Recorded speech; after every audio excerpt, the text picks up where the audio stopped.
$20,000 DMM Invitational Tournament days 3 and 4. I apologize yesterday for not uploading a video. There were a couple setbacks, unfortunately. I'm guessing you guys can probably guess what those setbacks are, but I'll explain a bit later on in the video. But I was grinding all day yesterday. It's not like I quit because of those setbacks. Okay, I died a couple times yesterday. That was the setback. You guys guessed it, fine. Anyways, I'm still going to go over the progress from yesterday and today. I still did grind like 17 hours yesterday off stream because obviously I had to make the money back. I'm not swapping this tournament. I know a lot of people are, but I just did not feel like swapping. I don't have any money on my main account. You guys know that. So every time I do lose something on this, I have to make it back on my own. I'm not really taking donations from anybody as well. So this is sort of almost like Iron Man mode for me at the moment. Except I'm not, because I'm selling stuff to the Grand Exchange for money. But you guess what I mean, you know what I mean. So let's go over some of the levels that I got in the past few days. I managed to get myself 50 agility at the Vera course. It's very easy. Obviously, pretty much everybody does like 1 to 30 in Gnome and then 30 to 50 in Vera. It's just very easy. I mean, the higher energy you got, or the higher agility you guys have, the longer you guys can run towards the end of the game, which is very, very nice. And the more run energy you have, the safer it's going to be in the end. I did actually manage to get 70 combat as well. That was from an HP level at Giant Frogs and Rats in Lumbridge. Now, if you're wondering why I'm there, one, it's because nobody else was there. And two, it's because there's such a huge amount of them there that you never run out of things to attack. So you just constantly click them. I think you guys saw me killing them in the previous few videos as well. But I did actually get 70 range there. And 70 range is something everybody should have in DMM because you can wear Black D'Hide. And Black D'Hide is absolutely fantastic.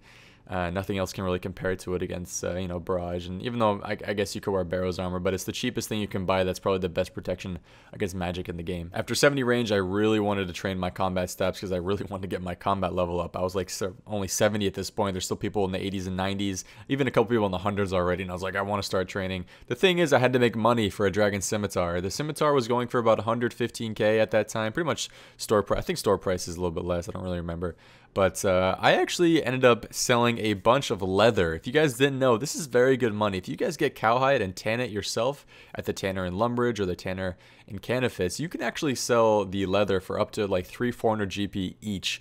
So if you do 5-6 inventories of leather, you're making yourself like 80-90k, which is enough for a scimitar for me. And that only took me an hour. So if you guys are wondering how to rebuild from scratch, that's how I did it. I made myself leather. I was able to buy most of the things I wanted, including that amazing Dragon Scimitar. I actually bought it for 84,500 GP, which I was very lucky to get, I think. If you guys are ever going AFK for a certain amount of time and you're about to go to sleep for a couple hours or hopefully longer, put in offers at the Grand Exchange for demo mode for very low for expensive items, because a lot of people will just spell their items for 1 GP in hopes that it sells for a little bit higher than 1 GP, obviously. So I was able to snag some really cheap items, including a scimitar for 84.5 thousand. And throughout actually the rest of the tournament, I was flipping these scimitars. I was putting in low offers for probably like 84 to 90k or 85 to 90k, and then selling them back for about 100k. So very small flips, but still profit, and I'll take that. I was unfortunately still stuck with mithril armor, but that was fine. I was going to be training in a safe zone anyway. So I put in some buy offers for some Addy and some Black D'Hide in hopes that they would buy. If you guys are wondering why I have stews in my inventory, I actually learned this from DVS's video a couple of days ago. If you don't know, stews go for 20 GP in the Sears Village. Now, I know that there were stews there, and I knew that they were cheap, but what I forgot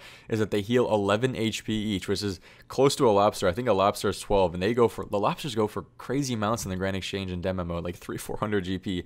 These stews are 20 GP each, and even though it's a slow process to buy them from the bartender there, it's totally worth it. If you just spend yourself like 10 minutes getting yourself 2 inventories worth of stews, it's extremely worth it. These things are cheap and they heal a lot, and in my opinion, totally worth it. So thank you, DVS, for that. I mentioned in the other video that I really wanted to do the Slayer route while training combat. 1, because it's very good XP, and 2, because it's extremely good money. If you manage to get yourself into the first 5-6 people to get into the 70s and 80s in Slayer, you're making yourself so much money. Now the thing is, as you guys can tell from this clip, I unfortunately was sort of unlucky going to my first task. Now the thing was, I lost pretty much nothing. I was wearing mithril here, I had my Avas on and an Addy sword, but I had everything else in my deposit box, and the reason I didn't need this is because I was just scouting. I got cow fights as my first task.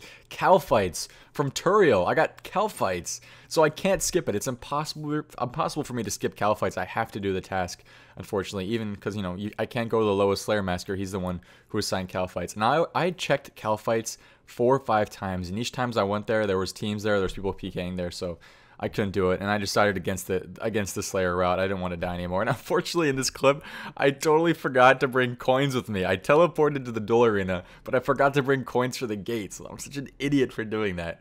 But whatever, I didn't lose anything. I lost very little combat stats. As you guys know, if you die, it's not that harsh anymore, so I wasn't too mad. And you get a 50 times XP rebuild rate or something like that, which is absolutely nutty. So again, I wasn't that mad. I didn't lose pretty much anything in that clip.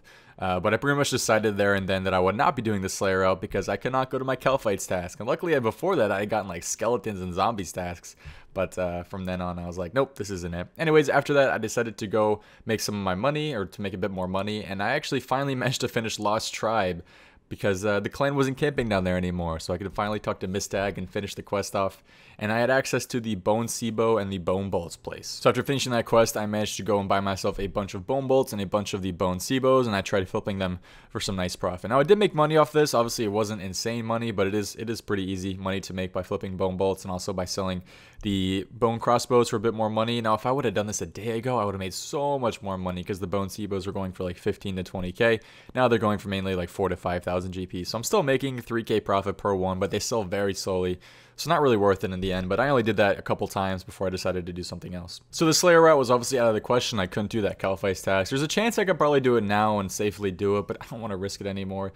It's Thursday in the tournament now. There's only a couple of days left till the final, and I think it's a bit too late to start the Slayer route anyway. I have to find a different place to camp and get my combat up and get my melee up. So I decided to go do a bit of research, and I really wanted to go to a place that had good drops that not a lot of people would be at, and the place I decided at was cockatrices, or cockatrices. You guys ever heard of cockatrices? They are animals, which is an animal found in the Relicus Slayer caves, and they actually drop a lot of herbs and secondaries for herbs, including like limpwort roots, and I really wanted to get those as drops because they sell for a lot in the Invitational. I mean, prayer potions at this point are going for 11, 12,000 GP each. If you get a Renarwi drop, that's like getting a Rune Medhelm drop. It's so nice to see on the floor. So I went there and actually camped there for about 3 to 4 trips. It was very, very nice. I made a lot of GP. Unfortunately, I made the mistake of AFKing there for too long, and yeah, somebody found me there, and unfortunately I don't have the clip because by the time I remembered to record, I was pretty much dead, and I didn't get the clip up, but it was, again, I think it was Tata or X or something, so they killed me for that, and that time I actually lost all my gear because I had max gear on me, so yeah, that was just dumb on my part. I really thought that that place would be safe, and I could make it to Relica, but unfortunately, I underestimated the power of Burst or Blitz or whatever he had. I totally forgot. But yeah, props to him. He killed me. That was pretty dumb on my part. Should have been a bit more careful. So I died again, unfortunately, and that place was not out of the question. So I was not going to go back to cockatrices. Not only did I lose a bunch of those items and a bunch of my XP, I now had nothing in the bank to sell. My bank was worth 5,000 GP, and I was like, oh, I can't do this again. So I had to once again go back and make a bunch of leather. I think I did around, again, 6-7 trips of leather. Made myself another 60k GP, 70k GP off that. And then I went to the Law Rune, or the Rune Shop in Apatol, and they sell Law Runes for, I think, 215 GP there, or something very cheap. And Law Runes go for about 400 or 500 on the Grand Exchange. At one point, they were going for 700-800, so that would have been even better then. But after doing a couple of those trips, I managed to double my cash hack a couple times and was able to afford a bunch of the gear I had before. So now I had my Dragon Scimitar back, I had most of my gear back, and I was like, I just want to trade some bear without dying. That's close to a safe zone that has good drops. How hard is it to find a place like that, you know? And then my fellow TSM clan members decided that I should go to the Chaos Druid Tower that is north of Artie. I have been there a bunch of times on their accounts. I've been there on my hardcore plenty of times. Spawn Waster, I went there. If you guys didn't know, there's like 4 to 5 Chaos Druids that spawn there, and then they're in the basement.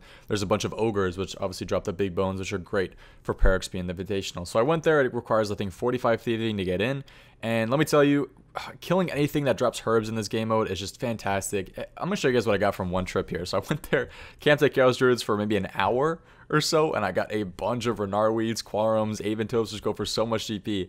After selling everything on the Grand Exchange, all the different herbs, and they also drop like Mithril Bolts, I believe. They drop Nature Runes, they drop Law Runes. So Chaos Druids are just a fantastic thing.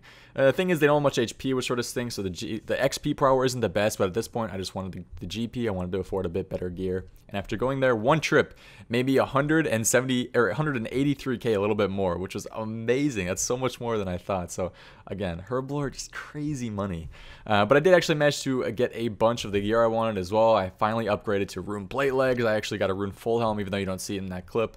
Amulet of Power, D-Skim, and I even got myself a Rune Kite Shield later on, which I'm not sure if I recorded. So I was looking a lot better than I was 2 hours ago, and I was really happy with that. So at this point, I finally have the gear I want. I need to make a bit more money, so I have more potions and gear for, you know, the final hour. But I finally caught up. The only thing that's lacking a bit are my stats at the moment. But in terms of The GP I was making, I was okay with that, and the stats I was still doing alright, so I wasn't, it wasn't the end of the world. So that place there is pretty much perfect for me. I have the Chaos Druids above, which make me some money, and then I have the Ogres below, which don't really make me any money, except for they drop sometimes Renar Seeds, which are very good. And then I also have the Big Bones for the prayer XP, and I'll pretty much be there for a while. Hopefully I'm probably going to be there for the rest of the tournament unless I find a better place. But at this point, guys, we actually managed to hit 83 combat out of being there, so we're in the 80s. We have 70 defense, 70 strength, 70 range, 50 prayer.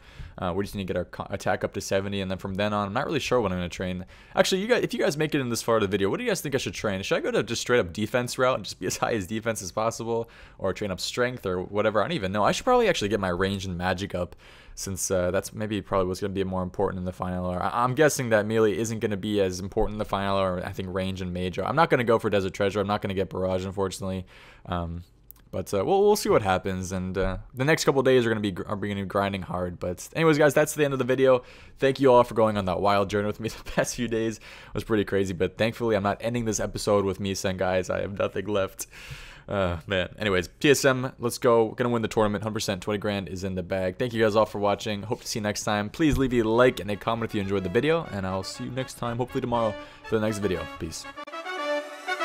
Wow.